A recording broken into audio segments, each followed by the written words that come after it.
યા નિશા સર્વભૂતાનમ તસ્યમ જાગર્તિ સંયમી જસ્યમ જાગર્તિ ભૂતાની સા નિશા પશ્યતો મુને. કદાચને શાસ્ત્રના અર્થને સારી રીતે સમજી લીધા, બ્રહ્માંડની આરપાર ગતિને પણ જાણી લીધી, આ સૃષ્ટિની રચના કેવી થાય છે અને કેવી સ્થિતિ થાય છે અને કેવું વિસર્જન થાય છે તે શાસ્ત્ર કરીને જાણી લીધું. એને જગત સંબંધી એટલું બધું મોટું છે, અંત આવતો નથી, પણ કદાચ ને અંત લીધો. પણ મહારાજ કે જે માર્ગમાં જાગ્યો નથી, યાન શાસ્ત્ર ભૂતાનમ તસ્યમ જાગૃતિ સંયમી, જે રાત્રિ માત્ર જીવ પ્રાણી માત્રની જે રાત્રિ છે એ ભગવાનના ભક્ત જાગે છે. એટલે કહેતા જે સમગ્ર જગત આખું વ્યવહારમાં સૂતું છે, વ્યવહારના અર્થને કરે છે, એમાં ભગવાનના ભક્ત સાવધાન રહીને વ્યવહાર કરે છે. વ્યવહાર કર્યાની પ્રક્રિયામાં ફેરફાર નહીં થાય, વ્યવહાર તો કરવો જ પડશે. જેમ બુદ્ધિશાળી વ્યવહાર કરે છે તેમ સામાન્ય માણસ પણ વ્યવહાર કરે છે. પણ એમાં વિશેષતા એ છે કે વ્યવહારની સંદર્ભ ભગવાનની ભક્તિ થઈ જાય. જીવબા ને લાડુબા ગઢપુરમાં હોય અને માળાના નિયમ રાખ્યા હોય કે 101 માળા કરવી. હવે અન્નકૂટનો પ્રસંગ આવ્યો, ઘણી બહેનોને કામ બતાવવાના, તો થઈ શકે નહીં. તો મહારાજને કહ્યું, મહારાજ આ જે અમારો નિયમ છે એ રહી જાય છે. મહારાજ કે એમાં એવું કરવું, એક પૂરી મૂકીને જય સ્વામિનારાયણ, એક પૂરી મૂકીને સ્વામિનારાયણ, એક પૂરી મૂકીને સ્વામિનારાયણ, એ 108 પૂરી થશે એટલે તમારી એક માળા થઈ જશે.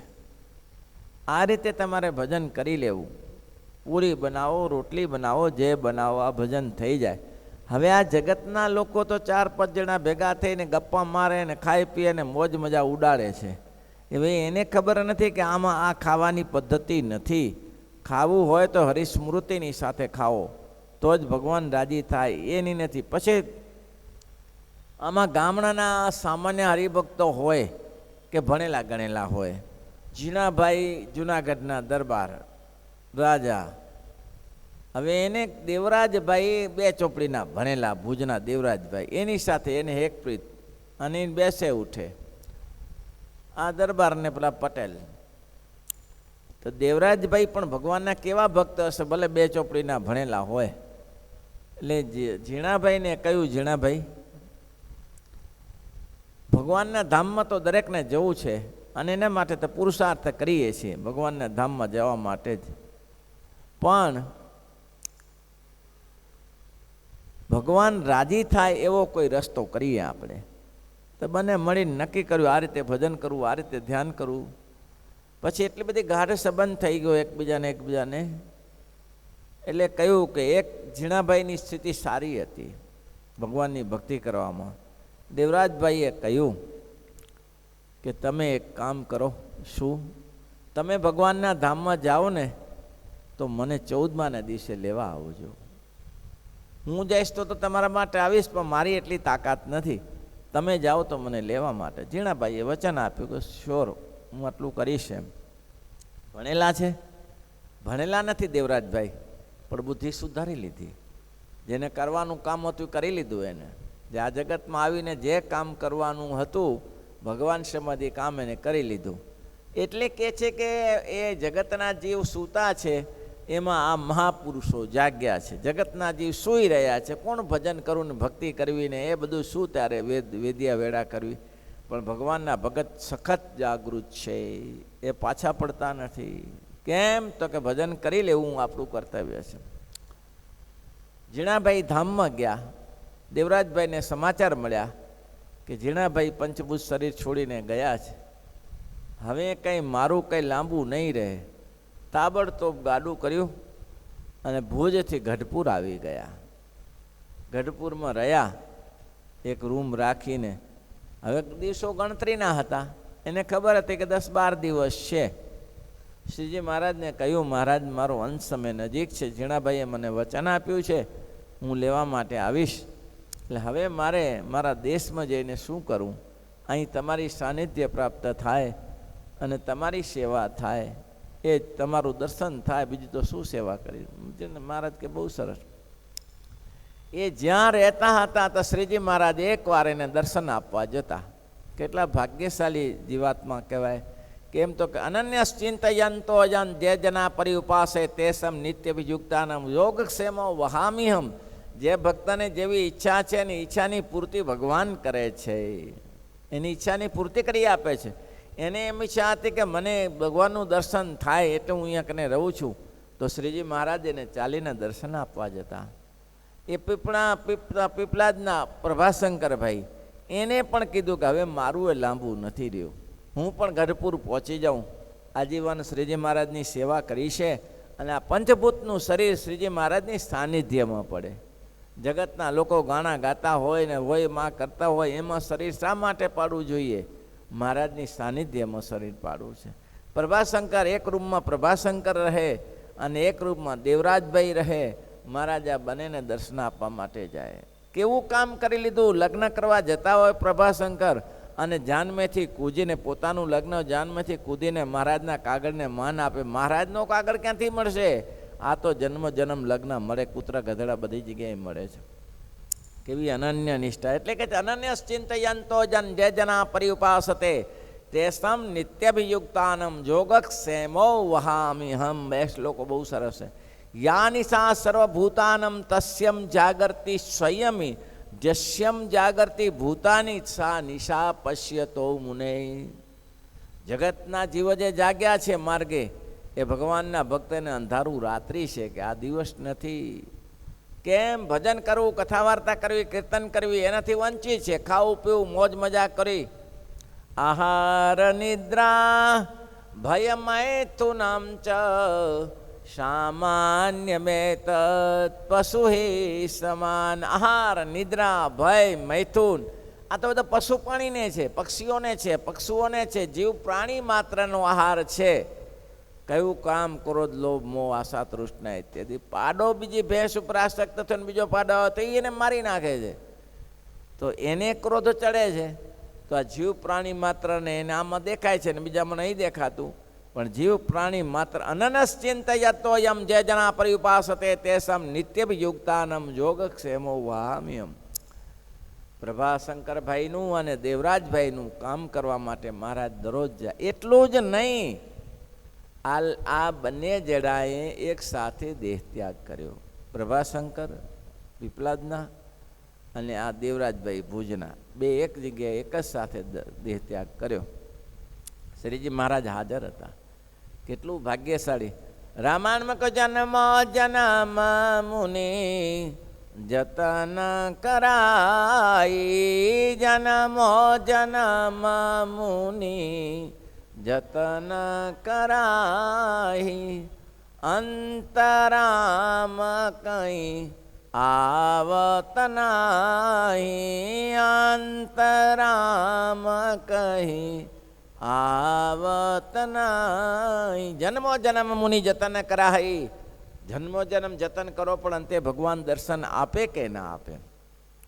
એનાથી શું મોટું ભાગ્ય હોય? એનો અંતે ભગવાન દર્શન આપે કે ના આપે? પ્રભાશંકરને દેવરાજને મહારાજે પૂછ્યું કે દેવરાજભાઈ પ્રભાશંકર જોડે જોડે, હવે તમારું આયુષ પૂરું થઈ ગયું છે, તમે કહેતા હો તો જીવન આપું, લંબાવી આપું તમને. પ્રભાશંકરને દેવરાજભાઈએ મહારાજને કહ્યું, મહારાજ આ શું બોલ્યા? અમારે શું કરવું જીવનને? જે પુરુષોત્તમ નારાયણ ભગવાન અંતિમ લખ્યું જન્મો જન્મ મુનિ જતન કરાય, અંતરામ કંઈ આવત નહીં, અને એ ભગવાન સામે બેઠા હોય અને આ પંચભૂત શરીરને છોડવાનો સમય થાય, તો આનાથી મોટું સદભાગ્ય કયું મહારાજ? અમને સુખેથી તમારા ધામમાં જવા દો. દેવરાજભાઈએ કહ્યું, મેં ઝીણાભાઈને કોલ આપ્યો હતો કે 14માના દિવસે મને લેવા આવશે, એટલે મહારાજ તમને લઈને લેવા આવશે. મહારાજ કે બહુ સરસ, અમે તો સામે જ છીએ ને. હા, એ તો છો જ, બસ તારે સુખેથી દેહ ત્યાગ કરો. અને બંને જણાએ એક સાથે દેહ ત્યાગ કર્યો. એક જ મિનિટમાં બંને જણાએ દેહ ત્યાગ કર્યો. અને કેટલા સદભાગ્યશાળી હશે!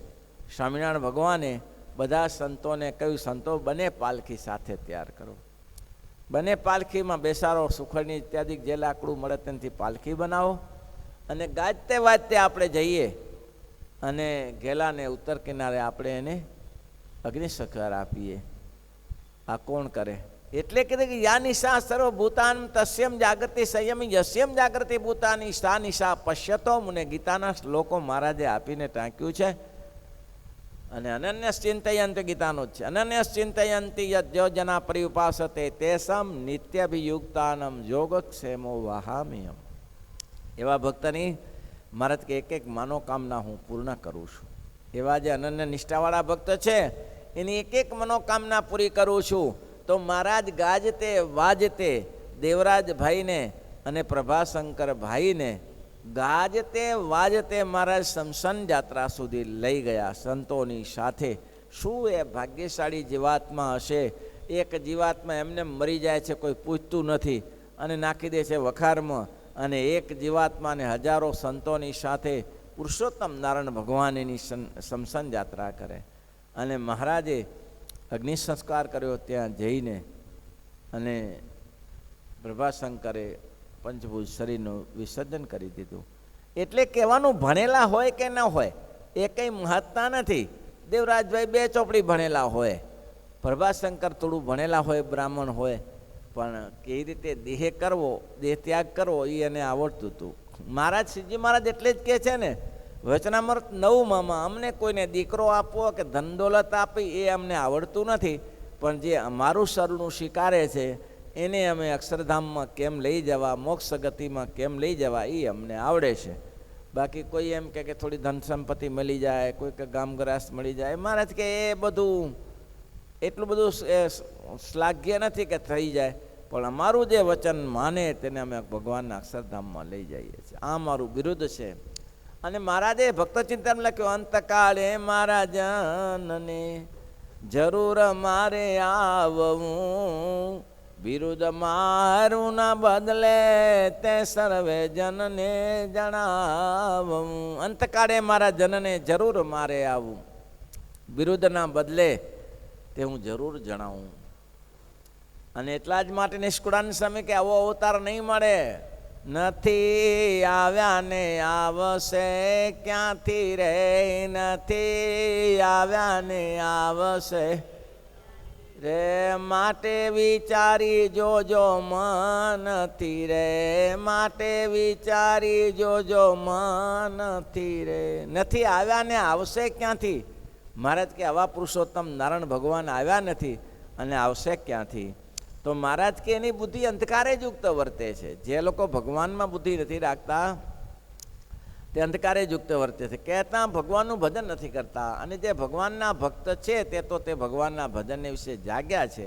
કહેતા નિરંતર ભગવાનનું ભજન કરતા થકા વર્તે છે.